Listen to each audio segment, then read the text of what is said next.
తెలుగు లెర్నింగ్కు స్వాగతం సుస్వాగతం. అందరికీ నమస్కారం. నేను మీ పెద్దింటి రామకృష్ణ చక్రవర్తి. యోగ వేమన శతకంలోంచి 9వ పద్యంతో ఈరోజు మీ ముందుకు వస్తున్నాను. సమాజానికి ఎంతో హితం చేసేటువంటి పద్యాలు ఇవి. నేర్చుకోండి, నేర్పించండి, పాటించండి. ఈ 9వ పద్యంలో ముఖ్యమైనవి, అందులో ముఖ్యమైన అంశాలను చేర్చాడు మన వేమన.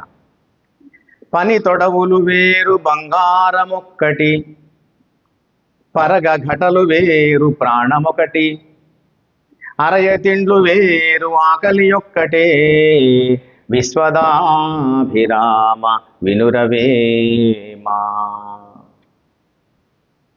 ఎంత అద్భుతంగా ఉంది చూడండి పద్యం.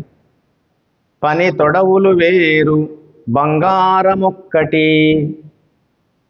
పరగ ఘటలు వేరు ప్రాణమొకటి, అరయ తిండ్లు వేరు ఆకలి ఒక్కటే, విశ్వదాభిరామ వినురవేమా. పని తొడవులు అన్నాడు. పని తొడవులు అంటే పనిచేసేవారు, వృత్తి కళాకారులు, స్వర్ణకారులు ఎవరైనా. తొడవులు అంటే వస్తువులు, ఆభరణాలు అనేటువంటి అర్థం వస్తుంది. ఈ స్వర్ణకారులు అనేక రకాలైనటువంటి ఆభరణాలు తయారు చేస్తారు. ఆభరణాలు ఎన్ని రకాలైనా వాటికి ఉపయోగించే బంగారం మాత్రం ఒకటి.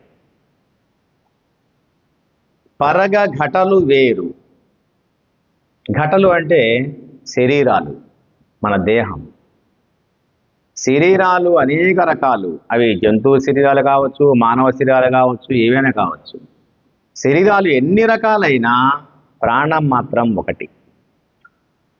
అరయ తిండ్లు వేరు. తినటానికి అనేక రకాల పదార్థాలు ఉన్నాయి, అనేక రకాలు ఉన్నాయి.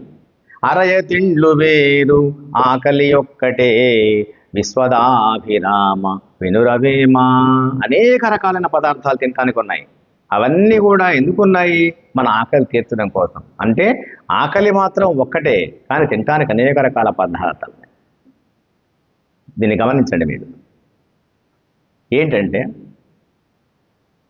ఆభరణాలు ఎన్ని రకాలున్నా బంగారం ఒకటి, శరీరాలు ఎన్ని రకాలున్నా ప్రాణం ఒకటి, తినే ఆహార పదార్థాలు ఎన్ని రకాలున్నా ఆకలి ఒకటి.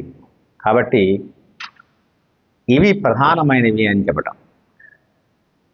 ప్రధానమైన అంశాలని దృష్టిలో ఉంచుకొని మనం జాగ్రత్త పడాలని, వాటన్నిటిని దృష్టిలో పెట్టుకొని మనం అన్వయించుకోవాలని వేమన యొక్క భావం. అందరూ నేర్చుకోండి.